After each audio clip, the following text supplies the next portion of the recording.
You know Kristen Bell, right? Yes. Kristen Bell, actress. I don't know if she's most well known for this, although this has got to be her biggest role, right? Is she's in Frozen. I just don't know if people realize that. She's also in The Good Place, the little TV series. Yep. Bad Moms. Right. Forgetting Sarah Marshall. She's Forgetting Sarah Marshall? She is Sarah Marshall. That's who Sarah Marshall is? Yeah, is? she's Sarah Marshall. Oh, yeah. Yeah. So good movie. A wild Veronica Mars, a lot of people would remember. So a great career. She's married to Dax Shepard, who has a fairly popular podcast, as I understand it. Also an actor. And they're kind of well known because particularly because of the podcast. And they're just out there talking about their parenting style. They're kind of unique.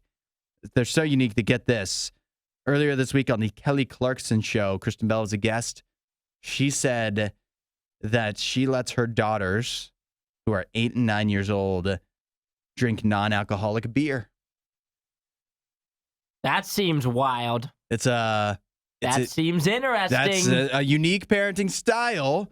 I don't even know if that's a style. What style is that? The style of letting them have non-alcoholic beer. I don't know. But see, it has sparked a debate. People have really begun to question, is there anything actually wrong with that? Because, I mean, it's non-alcoholic, right? It's not illegal. It's not illegal. We do this all the time. Just because it's not illegal doesn't mean that it's not wrong. But is this actually wrong, though? It's wrong. They also make alcoholic versions of Mountain Dew, and nobody would say that some people would say, but that's more for health than, like, it's wrong that kids shouldn't have Mountain Dew. True. You know what I mean? That's a good argument. It is a good argument. But I still am against. Although, I mean, you can go way back in history and say that alcoholic Mountain Dew came first, but really, like, Mountain Dew came first, and then came along hard Mountain Dew. So if non-alcoholic beer came first, it might feel a little different than the way that we view it now. So it's hard to actually, because she says too, like, here's an example.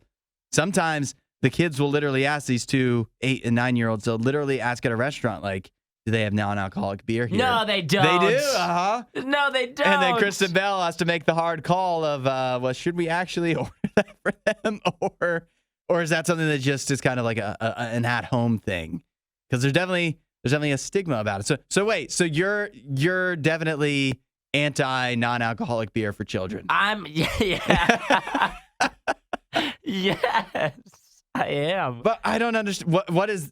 I feel like I've laid out a pretty good argument. You have, but for why it shouldn't be wrong. So what's the argument for why it should? My reason for why it shouldn't be wrong, and I think it's very case to case as well. In this case, it's even worse. Because like their dad was like had like an addiction issue. Yeah. So that's already in there. That's a bloodline thing. I don't care what you said. It's a bloodline thing. And so when I think about it, is they're given because the actual non-alcoholic beer. Yeah. The reason people use it is for like the taste, right? Yeah. And so you should. Which is surprising to me. Yes, but for like the 8 and 9 year old, you don't want to like get them like hooked on the taste of that anyway.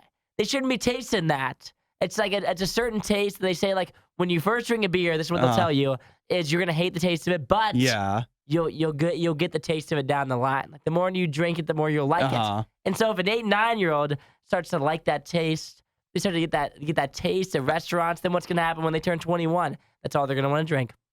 But if it's already a normal thing and they already know they can get the taste without having the alcohol, then maybe it's not such a thing. I just don't think that introducing that to their kid, like if I had an 8-year-old, which I don't, but if I had an 8-year-old, I wouldn't be like, you know what, we need to introduce them to beer. I'd be like, you know what, you're 8 years old. Why don't we introduce you to Dr. Pepper?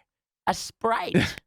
I feel like those are much more appropriate some might argue things. Non-alcoholic beer is healthier than those things. No, we're not doing that. I will say this. I guess technically, I also don't have an 8-year-old. I would probably not be like, let's introduce them to non-alcoholic beer. So it's weird to me that they started trying it. Apparently, it's because Dax Shepard is a recovering addict, and seems like a weird way to introduce your kids. He would have non-alcoholic beer as like, you know, so he could still get the taste because I guess he liked it. And so then the kids happened to taste it. It wasn't like, here, try this. It's just the kids got it and they liked the taste, which again, surprising. And so that it's weird. It's weird to me. But I guess it's not a problem. I'm against it. I can see why it actually could be a I would just say this isn't for you. I would say no, this isn't for you.